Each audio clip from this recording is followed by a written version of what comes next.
জীবনের যে বাস্তবতার ব্যাপারে বিশ্বাসী অবিশ্বাসী নির্বিশেষে প্রতিটি মানুষ নিশ্চিত, তা হচ্ছে মৃত্যু। আমরা জীবনযাত্রায় ব্যস্ত হয়ে পড়ি, দায়িত্ব পালনের জন্য ছুটে বেড়াই এখান থেকে ওখানে। দিন শেষে ক্লান্ত শরীর নিয়ে ঘরে ফিরে চোখ দুটো বন্ধ করে চলে যাই ঘুমের জগতে। আমরা কি চোখ দুটো খুলতে পারবো? যেই ভবিষ্যৎ নিয়ে আমাদের সব চিন্তা দুশ্চিন্তা, সেই ভবিষ্যৎ কি আমাদের কাছে ধরা দেবে? একদিন পরিবারের কোনো সদস্য বা কাছের কোনো মানুষ চোখ বন্ধ করে দিল, আর খুলতে পারল না। আপনি হতভম্ব হয়ে গেলেন, যেন বিশ্বাসই হচ্ছে না সে মানুষটা সত্যি সত্যি চিরতরে আপনার কাছ থেকে চলে গেছে। অন্তরটা যেন অবশ হয়ে গিয়েছে। মরদেহটাকে গোসল করানো হলো, দাফন করা হলো। যে মানুষটিকে নাম ধরে ডাকতেন, বাবা বলতেন, মা বলতেন, কত আদরের নাম ধরে ডাকতেন, সেই মানুষটাকে আজ সবাই লাশ বলে সম্বোধন করছে। লাশ কাঁধে নিয়ে আপনি হাঁটা দিলেন কবরস্থানের পানে। কবর খোঁড়া হয়ে গিয়েছে। লাশ কবরে নামানোর জন্য কজন মিলে কবরে নেমে পড়লেন। বুকটা ধড়ফড় করে ওঠে, চারিদিকে মাটি যেন চেপে ধরেছে। বাকিদের দেখে কিছুটা সাহস পেলেন, লাশ কবরে নামিয়ে নিলেন। এবার আপন সেই মানুষটিকে সেই অন্ধকার গর্তে রেখে আপনার উঠে আসার পালা। নিজ হাতে মাটি নিয়ে সেই মানুষটির উপর ফেললেন। সাদা কাফনে মাটি পড়তে থাকে পড়তে থাকে। দেখতে দেখতে কবর ভরপুর হয়ে যায়। কারো কারো চোখে জল। আপনি সেখানে দাঁড়িয়ে আছেন, আপনার মুখ শুকিয়ে গেছে। সেই কবরের দিকে তাকিয়ে আপনি যেন নতুন করে উপলব্ধি করলেন, যে মানুষটা আপনাদের ছেড়ে চলে গিয়েছে আপনি তারই পেছন পেছন ছুটে চলছেন। তিনি যেই জগতে প্রবেশ করেছেন, আপনি না চাইলেও আপনাকে সেই জগতেই শীঘ্রই প্রবেশ করতে হবে। কেমন হবে সেই দিনটি? মৃত্যুবরণ করার অভিজ্ঞতাটা আসলে কেমন? আল্লাহর অশেষ রহমত, নিশ্চিত এই গন্তব্যের চিত্রটি তিনি তার রাসূল সাল্লাল্লাহু আলাইহি ওয়াসাল্লামের মাধ্যমে আমাদের জানিয়ে দিয়েছেন, যেন আমরা সেই দিনটির জন্য প্রস্তুতি নিতে পারি। বছর খানেক পার হয়ে গেল। আপনি শুয়ে আছেন হাসপাতালের বিছানায়। আপনার শ্বাস দুর্বল হয়ে আসছে। আপনার মনে পড়ছে ছোটবেলার নানা স্মৃতি, মনে পড়ছে অর্জনগুলো, মনে পড়ছে ভুলগুলো, আর অনেক বেশি আফসোস হচ্ছে যে সময়টুকু অপচয় করেছিলেন তার জন্য। যতটুকু সময় বাকি আছে তা অপচয় করা যাবে না। নিঃশব্দে ঠোঁট নেড়ে আপনি স্মরণ করলেন, লা ইলাহা ইল্লাল্লাহ মুহাম্মাদুর রাসূলুল্লাহ। অন্তরে আপনি জিকির করতে থাকলেন। চোখ দুটো ঘোলা হয়ে আসছে। সামনে দাঁড়িয়ে থাকা কাছের মানুষগুলো ছোটাছুটি করছে, কিন্তু আপনি তাদের স্পষ্ট দেখতে পারছেন না।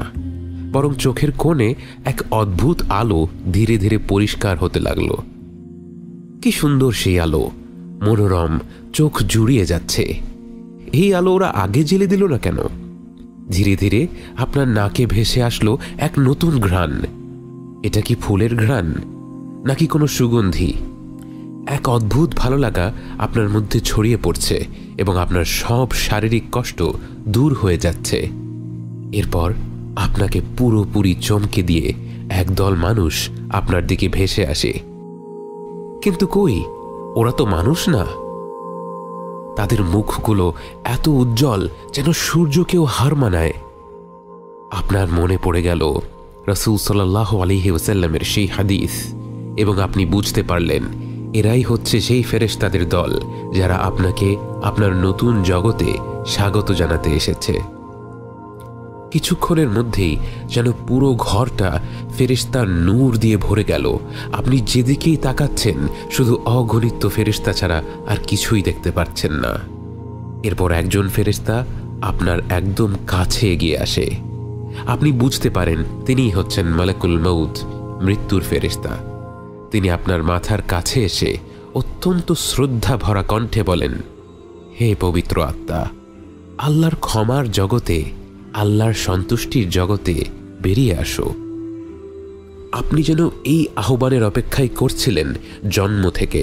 আপনি এত দ্রুত, এত সহজে দেহ থেকে বেরিয়ে এলেন যেন এক পাত্র থেকে আরেকটি পাত্রে পানি ঢালা হলো।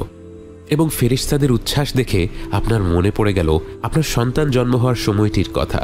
যখন শিশুটি জন্ম নিয়েছিল, প্রতিটি মানুষের চোখ মুখ ভরা ছিল উচ্ছ্বাস আর ভালোবাসা। সবাই তাকে কোলে নেওয়ার জন্য ব্যস্ত হয়ে গিয়েছিল। আজ আপনি যখন আপনার দেহ থেকে বেরিয়ে এলেন, সব ফেরেশতারা যেন ঠিক সেরকমই উচ্ছ্বাসিত। আপনাকে কোলে নেওয়ার জন্য তারা প্রতিযোগিতা করতে লাগলো।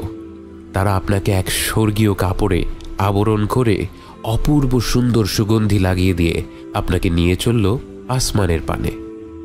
আপনি যেন আলোর বেগে আকাশ পাড়ি দিতে লাগলেন। আপনাকে ঘিরে রয়েছে অগণিত ফেরেশতা। আকাশ দিয়ে ভ্রমণ করতে করতে আপনি বিভিন্ন ফেরেশতাদের দল পার হতে লাগলেন। প্রতিটি ফেরেশতাদের দল আপনার পরিচয় জানতে চাইল, আর আপনার আশেপাশে থাকা ফেরেশতারা আপনার নাম বলল, এবং সেই সাথে আপনাকে পৃথিবীতে যত ভালো ভালো নামে ডাকা হয়েছিল সেই নামে তারা বাকিদের কাছে আপনাকে পরিচয় করিয়ে দিতে লাগলো।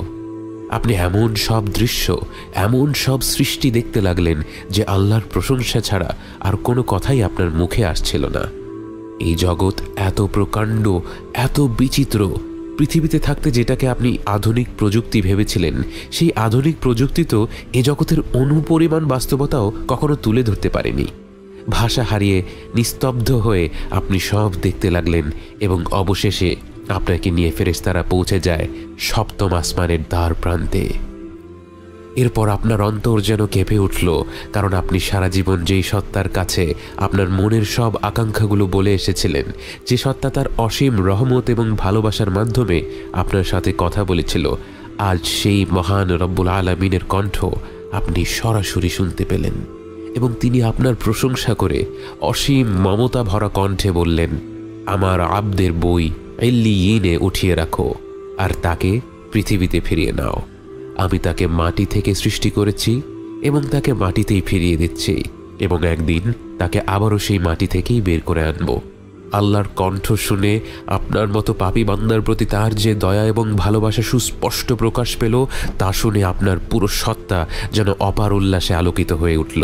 ফেরেশতারা আপনাকে আবার পৃথিবীতে ফিরিয়ে নিতে লাগলো, কিন্তু আপনি যেন আপনার রবের সেই মায়া ভরা কণ্ঠ ছাড়া আর কিছু নিয়েই ভাবতে পারছেন না।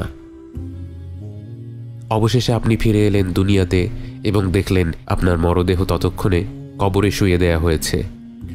আপনাকেও সেই কবরেই ফিরিয়ে দেয়া হলো। আনন্দময় যাত্রা শেষে এবার কবরের জীবনের বাস্তবতা নিয়ে ভাবতে লাগলেন আপনি কতটা সৌভাগ্যবান, আপনার রব কতটা দয়াশীল, যার রহমত ছাড়া এমন আনন্দের অভিজ্ঞতা কখনোই সম্ভব হতো না। আপনার মনে পড়ে গেল আপনার হাবিব সাল্লাল্লাহু আলাইহি ওয়াসাল্লামের সেই হাদিসটি, এবং আপনার মনে পড়ে গেল আজ আপনি ঈমান নিয়ে মৃত্যুবরণ না করলে আপনার পরিণতি কেমন হতো। অবিশ্বাসী হয়ে মৃত্যুবরণ করলে আপনার কাছে মালাকুল মাউত এবং তার সাথীরা আসত ভয়ঙ্কর রূপে। তাদের দেখা মাত্র আপনি তাদের থেকে দূরে পালিয়ে যেতে চাইতেন, কিন্তু পালানোর কোনো সুযোগ তখন থাকতো না। মালাকুল মাউত এগিয়ে আসতো আপনার কাছে এবং ঘৃণা ভরা কণ্ঠে বলতো, বের হয়ে আয় হে অশুভ আত্মা, এই অশুভ শরীর থেকে বের হয়ে আয়, তোর জন্য শাস্তি অপেক্ষা করছে।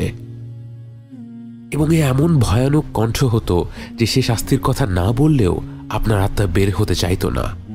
আপনার মৃতপ্রায় শরীরকে আঁকড়ে ধরে রাখত, এবং তখন মালাকুল মাউত এমনভাবে আপনার আত্মাটাকে টেনে হিঁচড়ে শরীর থেকে বের করত, যেমনটা ঘন কাঁটাযুক্ত ডালের ভেতর দিয়ে তুলো বের করে আনা হলে হয়। এবং আপনার আত্মা বের হয়ে আসার সাথে সাথে বাকি ফেরেশতারাও আপনাকে ধিক্কার জানাতে থাকত।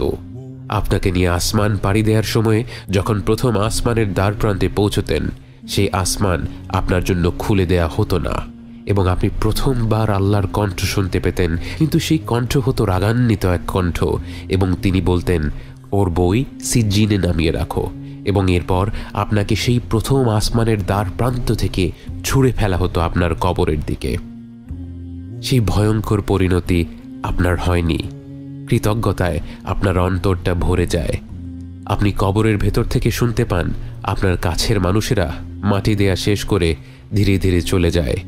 আপনি প্রথমবারের মতো একা হয়ে পড়েন, অন্ধকার কবরে পুরোপুরি নিঃসঙ্গ।